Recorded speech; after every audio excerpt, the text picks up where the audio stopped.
In the colorful universe of Rugrats, Angelica Pickles reigns supreme as the quintessential only child. With her doting parents, Drew and Charlotte, she basks in the glow of undivided attention, a steady stream of toys, and the authority to command her baby cousin, Tommy, and his gang of diaper-clad friends. But in the episode titled Angelica's Worst Nightmare, this cozy existence faces an unexpected challenge, thrusting Angelica into a whirlwind of change that she's ill-equipped to handle. The story kicks off with Angelica in her element, relishing her status as the sole apple of her parents' eye, her confidence bolstered by the predictability of her life. This is Angelica at her peak, a princess in her own domain, unaware that the ground beneath her is about to shift. Ain't it the truth? Daddy, more juice! Daddy! Here I am, sweetheart. Thank you, Daddy. You're welcome. Daddy, will you take me out for ice cream later? Of course, Pumpkin. And will you buy me a pony? We'll see. Who's your favorite? You are precious. Who's your little princess? Well, you are my little possum lips. Who's your bestest only child? You are Angelica. That's right, Daddy. I'll see you later, sweetheart. Don't forget about the pony! The turning point arrives quietly. Charlotte, in a moment of private discovery, takes an at-home pregnancy test and finds it positive. She shares the news with Drew. Her voice is mixed with excitement and nerves, and they quickly decide to confirm it with a doctor. This adult exchange, mundane on the surface, is seismic in its implications. For Drew and Charlotte, is the dawn of a new chapter. For Angelica, is the beginning of an unraveling. The pregnancy test isn't just a plot device, it's a catalyst that will redefine relationships and priorities, particularly for the little girl who's never had to share the spotlight. It's Blue! Blue, that means... We're going to have another baby! Oh, that's wonderful, darling. Just think, a new baby. I should make an appointment with the doctor to have an official test. Jonathan, it turned blue. Yes, I'm excited for me too. A new baby. Oh, Angelica will be so excited when she hears the news. The next day, Drew and Charlotte sit Angelica down to deliver the bombshell. They're having another baby. Her response is immediate and telling. She laughs and asks if they're joking, her giggles masking a flicker of unease. To Angelica, the idea of a sibling is absurd, an impossibility that clashes with her understanding of her family. This isn't mere childish ignorance, it's a glimpse into her psyche. Her laughter is a shield, a way to push back against a reality that threatens her identity. Being an only child isn't just a circumstance for Angelica, it's who she is. The announcement cracks that foundation, and her disbelief is the first sign of the storm brewing within her. Angelica! What? Could you come in here for a minute, please, honey? What'd I do? Nothing, darling. But your mommy and I have something to tell you. Well, okay, but can you hurry up? Gilligan's on in 5 minutes. Go ahead, Charlotte. You tell her. All right, darling. Well, you see, sweetheart, Mommy and Daddy are, wait, the thing is... Angelica, Mommy's gonna have another baby. No, really. What did you want to tell me? That's what we wanted to tell you. Mommy's gonna have a baby. Come on. It's true, Angelica. I'm having a baby. No, you're not. Yes, I am. No, you're not. Yes, I am. I'm having a baby, and you're going to have a little brother or sister. Won't that be nice? As the weight of the news begins to settle, Angelica makes a move to reclaim control. She asks her parents to take her to the toy store, a simple request, but one loaded with meaning. In the past, such a trip would have been a given, a reward for being their one and only. Though Drew and Charlotte are distracted, too caught up in preparations for the new baby to indulge her. Their dismissal isn't cruel, but it's a stark departure from the norm. The toy store, once a symbol of their devotion, becomes a casualty of their shifting focus. For Angelica, this moment crystallizes the change she dreads. Her parents' attention, once hers alone, is slipping away. Now listen to me, Jonathan. This baby's going to mean changes, big changes. I'm going to need to turn that office next to mine into a nursery. Huh? Well, you can use the copy room. Mommy, I want to go to the toy store. Later, honey. Mommy has a lot of work to do planning for the new baby. Anyway, Jonathan, I want to push up that conference in Singapore so I won't be traveling in my 9th month. Daddy, I want to go to the toy store. Huh? Not today, dear. Daddy has to do some budgeting for the new baby. Well, looks like we may have to make a few sacrifices around here. Sacrifices? Well, you know, the new baby will need clothes and food and toys. You and Mommy and I may have to give up a few things to make room. Angelica's journey mirrors the real-life struggles many kids face when a new sibling enters the picture. Her laughter, her plea for the toy store, her parents' preoccupation, all these beats tap into the universal anxiety of losing one's special status. As the episode unfolds, these seeds of conflict will bloom into a mix of humor and heart, with Angelica's fears taking center stage. For now, though, we're left with a little girl on the cusp of a nightmare she can't yet fully grasp, her world teetering as a new sibling prepares to arrive. The scene shifts to Tommy's household, a familiar sandbox of baby adventures and unexpected wisdom. Here, Angelica steps into the frame with a story she's not quite ready to own, spinning a tale that's equal parts deflection and desperation. This scene deepens our understanding of her inner turmoil, while the adults and babies around her unwittingly stoke the flames of her growing unease. It's classic Rugrats, a blend of innocence, misunderstanding, and sharp emotional truth, all wrapped in the guise of a preschool playdate. Angelica arrives at Tommy's house with a carefully crafted narrative. She doesn't confess outright that she's the one facing a sibling invasion. Instead, she cloaks her fears in the third person, telling Tommy about her friend who's about to gain a brother or sister. It's a clever ruse for a 3-year-old, a way to distance herself from the vulnerabilities of admitting her own dread. Her friend, she explains, is terrified of losing the attention she's always had. The subtext is glaring. This isn't some hypothetical pal. It's Angelica herself, projecting her anxieties onto an imaginary stand-in. Her reluctance to claim the story outright reveals just how shaken she is, her bravado faltering under the weight of this looming change. Come on, Angelica, what's the matter? Well, see, I have this friend. Uh-huh. And this friend is the only little kid in her family. Uh-huh. And now my friend's mommy's gonna have a new baby. That's great, Angelica. I don't know if it's so great, Tommy. Why not? I was thinking about when you were born. All the grown-ups were fussing over you, always talking to you and changing your diapers and feeding you and buying you toys and stuff. What's wrong with that? Well, I was thinking that when the new baby comes, my friend might not get the same attention she usually gets. Everybody will be fussing over the new baby too much. I see what you mean. Well, at least it's happening to your friend and not to you. Yeah, right. Enter Didi, Tommy's ever-observant mom, who overhears Angelica's tale and steps in with what she thinks is reassurance. Congratulating her and her mom, Charlotte, on the new baby, she sees right through Angelica's friend, charade, but her adult perspective misses the mark. Trying to prepare Angelica, Didi explains that when the new baby arrives, her parents will be too busy for anything else.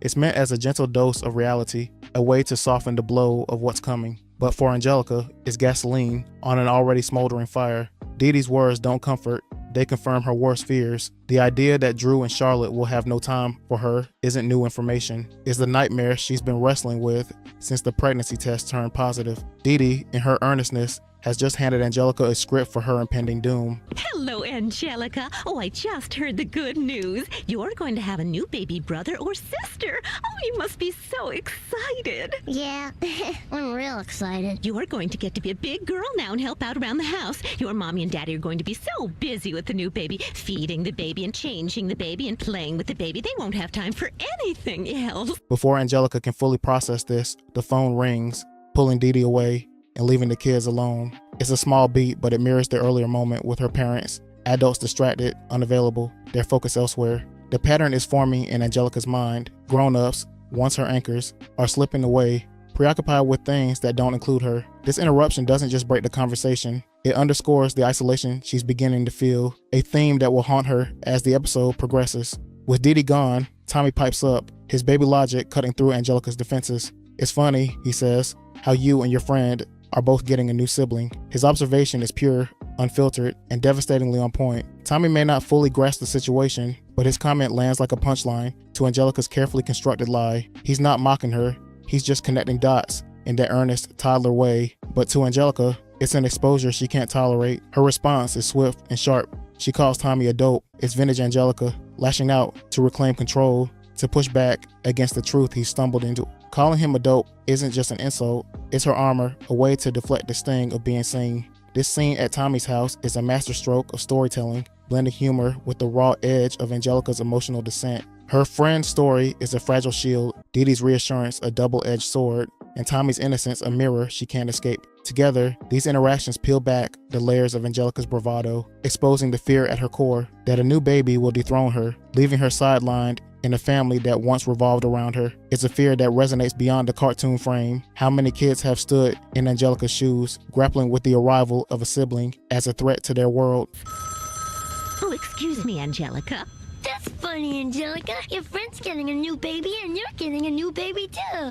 Tommy? Yeah? You're a dope. Back at home, Angelica makes a last-ditch effort to rewrite her fate. She corners Charlotte. With all the earnestness a 3-year-old can muster, begs her not to have the baby. It's a raw moment. Angelica, usually so commanding, reduced to a plea that borders on the absurd. But Charlotte's response is firm in her words and says, when the baby comes, it comes, and nothing can be done about it. There's no malice in her words, just the inevitability of nature, the truth that lands like a brick on Angelica's hopes. This exchange is more than a mother-daughter standoff. It's the moment Angelica realizes her influence, once absolute in her kingdom, has limits. The baby isn't just a possibility anymore, it's a done deal, and her mother's calm certainty drives that home.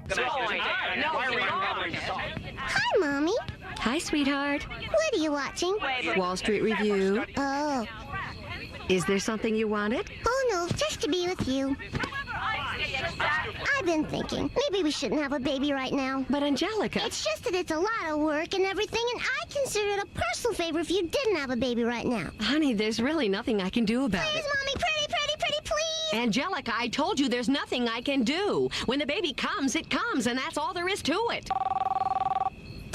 Hello? Jonathan, where have you been? I want you to call the hospital. Yeah, find out if we can get a fax set up in the delivery room. No, it should be plain papered. I can't be unrolling memos while I'm trying to get my breathing right, can I? Retreating to her room, Angelica seeks an ally in an unexpected place. Daniel Prescott, a therapist she dials up in a fit of desperation. Perched on her bed, phone in hand, she spills her fears to this unseen confidant and says her mom is having another baby is a bad idea and her parents won't have any time for her. It's a rare glimpse of vulnerability from Angelica, a crack in her tough exterior as she lays out the nightmare taking shape in her mind. Dr. Prescott, however, doesn't indulge her. He counters with a dose of tough love. You need to think about others and not be selfish.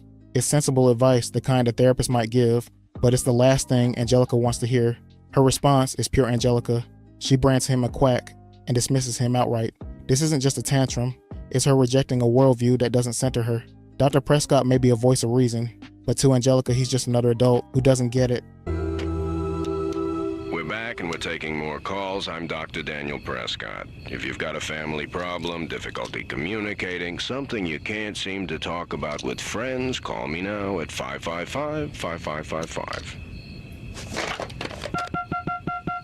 Hello, this is Angelica. I have to talk to the doctor. Well, tell him to hurry. We have a call. Benji, you're on the air. Hello, doctor, you've got to help me. My brother thinks he's a goat. Angelica, you're on the air. Hello, doctor. I got a problem. How old are you, sweetheart? 19. Come on now, Angelica, tell me the truth. 12? Now, Angelica, you don't sound 12. Okay, fine, I'm 7. 7. My, you're a big girl using the phone all by yourself. Yeah. Listen, doctor, you gotta help me. What's your problem? It's about my mommy. Yes? Well, she's doing something kind of silly. Do you want to tell the doctor what it is? She's going to have a baby. See, I'm worried that when the new baby comes, they're not gonna have enough time for me. I see. What should I do? Well, Angelica, I think I can help you. Are you listening, dear? Yes, doctor, I'm listening. All right, now, what you need to do is stand back and take a good look in the mirror. You need to understand that there are other people in the world. Things don't revolve around you. You need to learn to share and let others take the spotlight once in a while. What do you say to that? Angelica? Angelica? What a quack. The scene shifts to the dinner table, where Angelica's fears find fresh fuel. Drew and Charlotte are there, physically present but emotionally elsewhere, their conversation orbiting the new baby. Angelica tries to break through their distraction, but they barely acknowledge her, until she dangles a small victory, telling them she ate her peas. It's a bid for attention, a throwback to when such a feat would have earned her praise. This time, it works briefly. Drew and Charlotte glance her way, offer a flicker of acknowledgement, then dive back into baby logistics, where the crib will go, how the house will ship. Their focus is a spotlight that no longer lingers on her, and Angelica feels it. The peas, once a ticket to their affection, are now just a footnote in a discussion that excludes her. I just can't stop thinking about the baby. I know, darling, I know. Look, Daddy, I ate my peas. Yeah, it's fine, sweetheart. I just thought of something. Where's the baby gonna sleep? Well, there's the study, there's the guest room, and then there's Angelica's room. Back in her room, Angelica's frustration boils over into mimicry. Alone with her thoughts, she parrots her parents' baby-obsessed chatter, her voice dripping with mockery. It's a child's attempt to process the shifts, to reclaim power by turning their words into a game, but the game can't mask the hurt. Exhausted, she flops onto her bed, her defiance giving way to a weary resignation. Babies who needs them, she mutters as she drifts off to sleep. It's a rhetorical question, a final jab at the sibling she can't stop, but it's also a surrender. The fight's gone out of her, at least for now, leaving her vulnerable to the nightmare that's about to unfold in her dreams. Oh, I just can't stop thinking about the new baby. I know, darling, I know. Boy, what a chip. All they talk about's the new baby. What am I, chopped slivers? Ooh, baby, big deal. Angelica's worst nightmare is a masterclass in building emotional states. Angelica's pleas to her mom, her clash with Dr. Prescott, her fleeting win at dinner, and her bitter bedtime rant, they all weave a tapestry of a child losing her grip on her world. The episode doesn't shy away from her selfishness, but it also doesn't judge her for it. Instead, it invites us to see the fear beneath. Her parents aren't villains, they're just parents, caught up in the practicalities of a growing family. Yet to Angelica, their distraction is a betrayal, a sign that her reign as their only child is ending. As she falls asleep, the stage is set for her subconscious to take over, turning her waking anxieties into a dreamscape of chaos. This is Rugrats showing what it feels like when a kid's world gets turned upside down, and it's only just beginning. Exhausted from her day of resistance and rejection, she falls asleep. The dream begins with Angelica jolted into a warped version of her reality. She wakes up in her house, but something's off. There's a new energy, a shift she can't ignore. Following the sound of her parents' voices, she finds Drew and Charlotte in a room she doesn't recognize, fussing over a crib. What's so great about a new baby? All they do is spit up their oatmeal and burp, drool.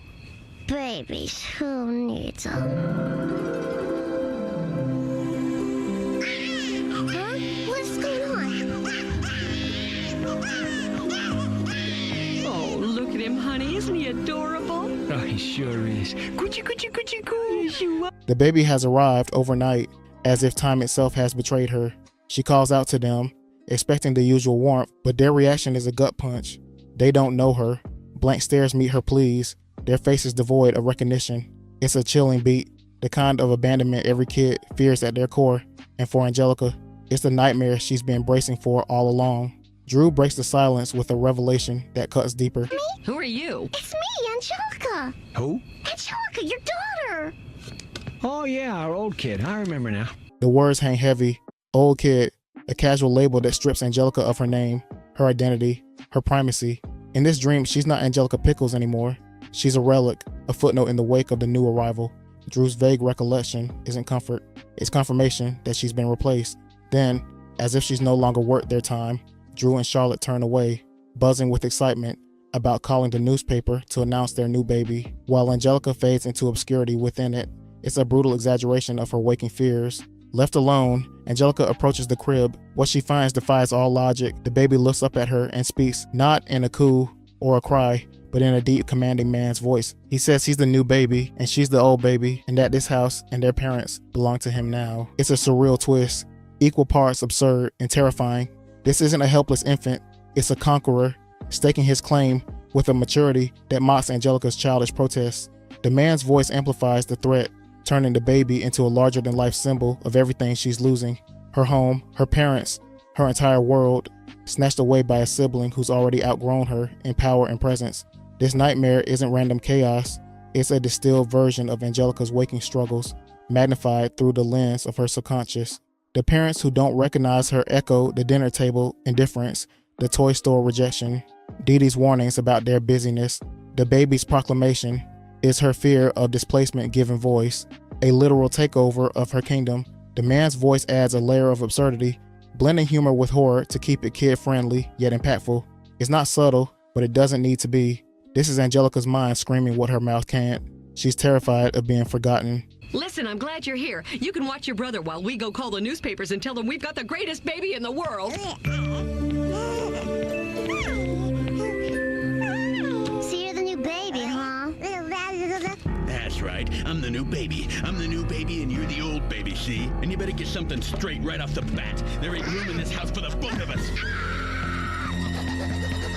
This dream sequence is the emotional apex of Angelica's worst nightmare, a feverish culmination of the episode's build-up. It's exaggerated, yes, but that's what makes it so effective. Dreams don't play by the rules of reality, and neither does childhood anxiety. For Angelica, the baby isn't just a sibling. He's a rival, a thief, a force that rewrites her story. The image of her parents turning away, the baby's deep voice dominance, it's all a 3-year-old's worst case scenario brought to life. As the dream ends, we're left with Angelica trapped in this warped world. Her fears no longer abstract, but tangible, loud, and inescapable. What happens when she wakes? That's the next piece of the puzzle, but for now, this nightmare has laid bare the stakes of her unraveling reign. This episode pushes her fears to their breaking point. What began as a surreal confrontation with the talking baby now spirals into a full-blown dystopia, where her family not only forgets her, but actively casts her aside.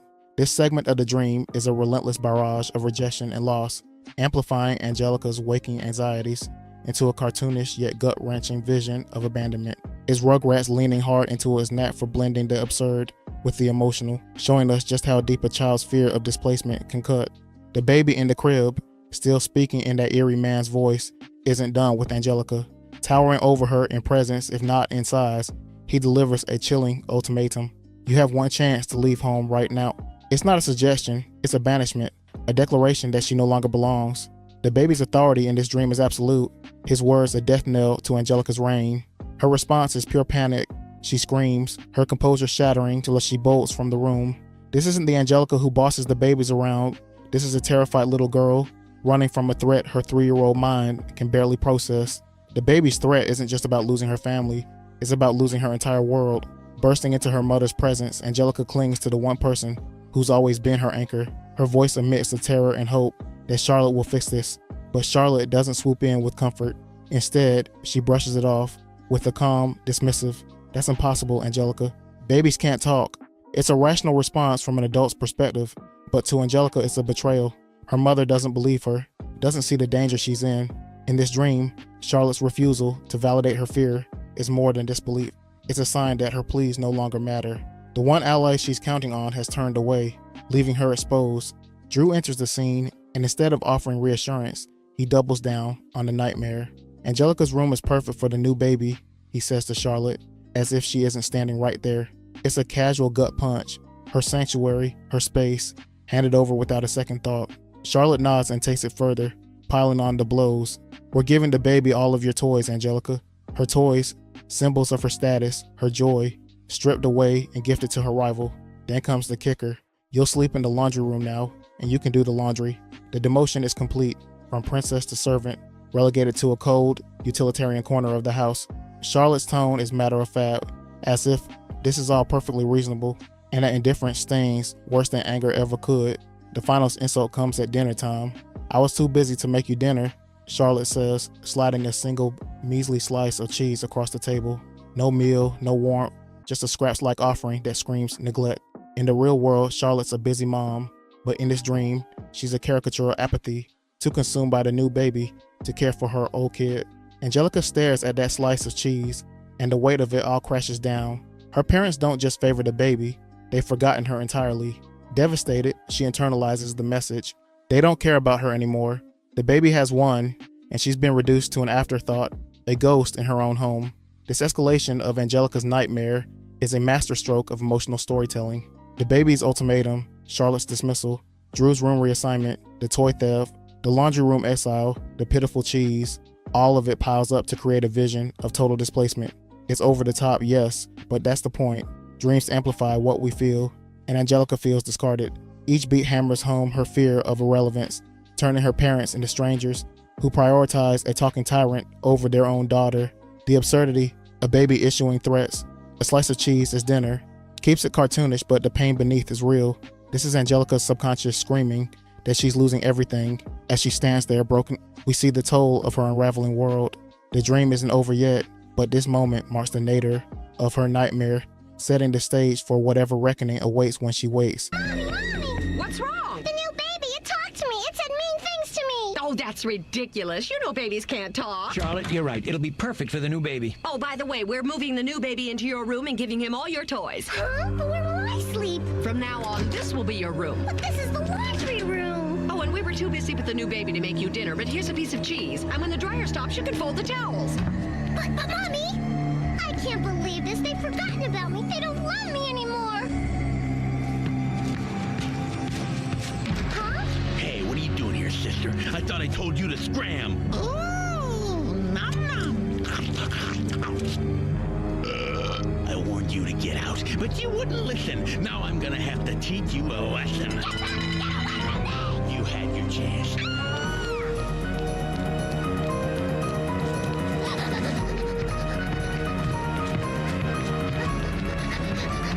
Where's my big sister? Come out, wherever you are. In the final, frenzied stretch of Angelica's dream, what started as a subtle dread of displacement has morphed into a full-on horror show, with her baby brother transforming into a literal giant bent on her destruction. This sequence is Rugrats at its wildest, absurd, chaotic, and darkly funny, yet it's anchored by the raw emotional truth of Angelica's anxiety. As the dream barrels toward its breaking point, we see her world collapse under the weight of a sibling who doesn't just overshadow her, but threatens to erase her entirely. The laundry room, Angelica's new prison in this warped dream, offers no sanctuary.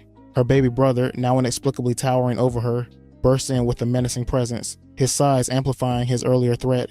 He snatches the meager slice of cheese, her last scrap of sustenance, and taunts her, "I warned you, but you didn't listen.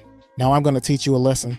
The baby isn't just a rival anymore, he's a predator, his growth symbolizing unstoppable force of change Angelica can't outrun. Her refusal to flee has consequences, and this towering tyrant is here to deliver them. Panic takes over as Angelica bolts her brother in hot pursuit. The house, once her kingdom, becomes a maze of dread as he chases her with relentless intent. She ducks into a closet, heart pounding, hoping to vanish from his radar. For a fleeting moment, it works. He passes by, his heavy steps fading. He doubles back, finds her hiding spot, and the hunt resumes. This chase isn't just physical, it's a metaphor for her inability to escape the reality closing in. Every corner she turns, every hiding place she finds, he's there, growing larger, more inescapable, a living embodiment of her fear. Fleeing to the garage, Angelica spots a chance at freedom, a car. In the dream's logic, she, a 3-year-old, climbs in and drives off, tires squealing as she speeds away from the nightmare. It's a moment of triumph, a flicker of agency, in a world that stripped her of control. She stops, breathless, believing she's safe, until she looks up. Her brother looms ahead, now a colossus taller than the house itself, dwarfing her in her makeshift escape. The car, her last bastion, is nothing to him. He scoops it up with ease, holding it aloft like a toy, and muses aloud, "I wonder what this tastes like." It's absurdly chilling, a giant baby contemplating his snack, and it flips the power dynamic entirely. Angelica's not just small, she's prey.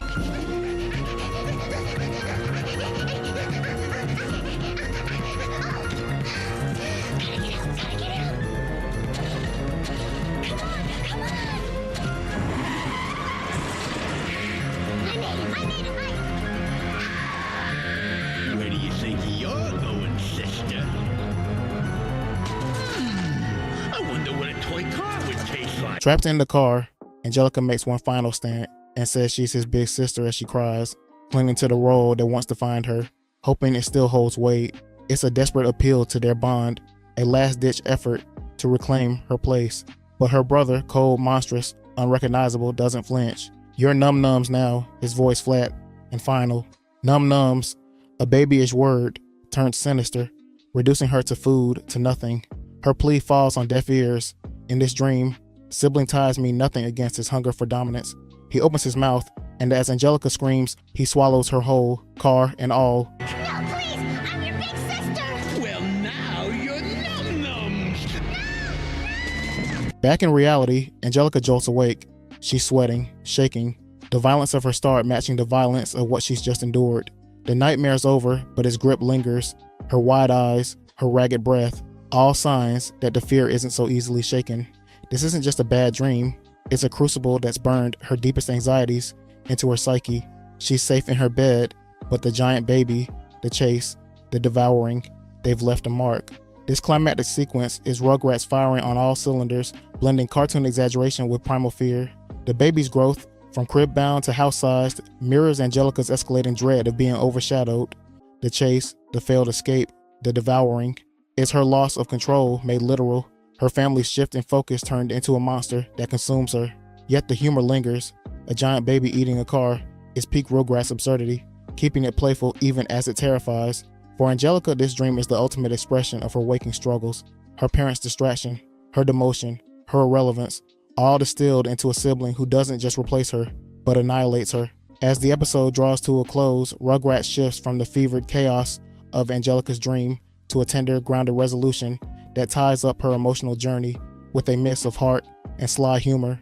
After a night of terror where she was chased, diminished, and devoured by her monstrous baby brother, the episode brings her back to reality with a father's comfort and a twist of fate. This final act doesn't just soothe Angelica's fears, it reveals the layers beneath her bravado, capping the story with a signature Rugrats blend of sincerity and cheekiness. The nightmare ends with a scream, but the darkness lifts as Drew enters Angelica's room, drawn by her cries. Still trembling from the dream, she spills it all, how she was forgotten, replaced, forced to live in the laundry room, her voice breaking as the terror pours out. Then, in a rare moment of vulnerability, she collapses into sobs, her tough exterior crumbling. It's Angelica at her rawest, a little girl who's faced her worst fear and can't hold it together anymore. Drew, ever the steady dad, kneels beside her. "You won't be forgotten," he assures her, his voice calm and firm. "You'll always be loved and cared for." It's simple, direct, the kind of promise a parent makes to anchor a child's world. For Angelica, it's a lifeline. Her father's words pierce through the nightmare's lingering fog, pulling her back to safety. Relieved, her tears subside, and she drifts back to sleep, the weight of her fears eased by that paternal vow. Angelica, wake up, wake up! Don't eat me! Where is he? Where's the new baby? You were having a bad dream, honey. Everything's okay now. A bad dream? That's right. Oh, Daddy, it was horrible. The new baby came and he was big and scary and he didn't have any teeth. Oh, Daddy, I don't want to have a new baby. I don't want to be ignored and have to live in the laundry room.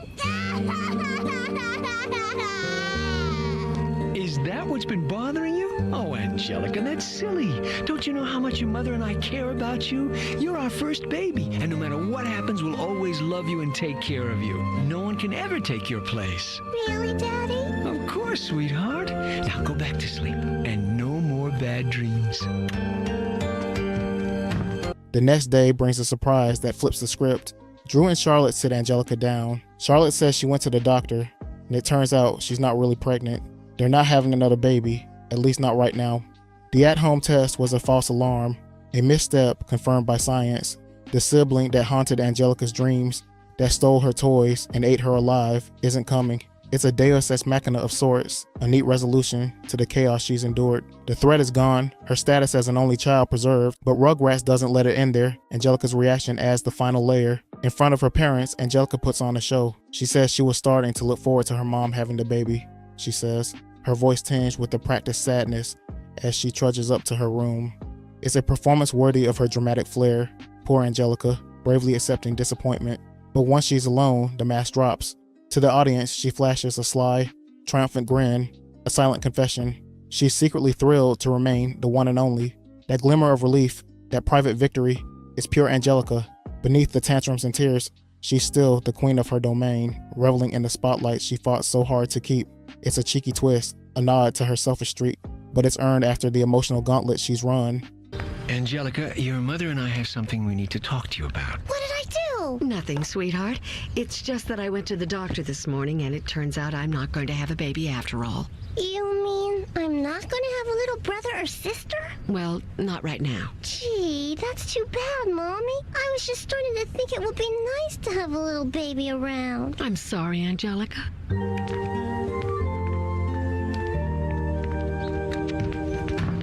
Yes! This conclusion ties this episode into a satisfying bow. Drew's reassurance heals the wounds of her dream, restoring her sense of belonging after a night of imagined exile. The false pregnancy reveal erases the threat, giving her a reprieve from the sibling she couldn't face, and her final hidden glee. It's a reminder that Angelica, for all her vulnerability, is still the cunning, self-assured kid we know. The episode takes her from confidence to terror to tears, then back to a quiet triumph, mirroring the real ups and downs of childhood fears. It's a story about facing the unknown, losing your place, your parents' love, and finding it wasn't lost after all. For Angelica, the nightmare ends not just with relief, but with a crown she never really lost that proves she's still the center of her world.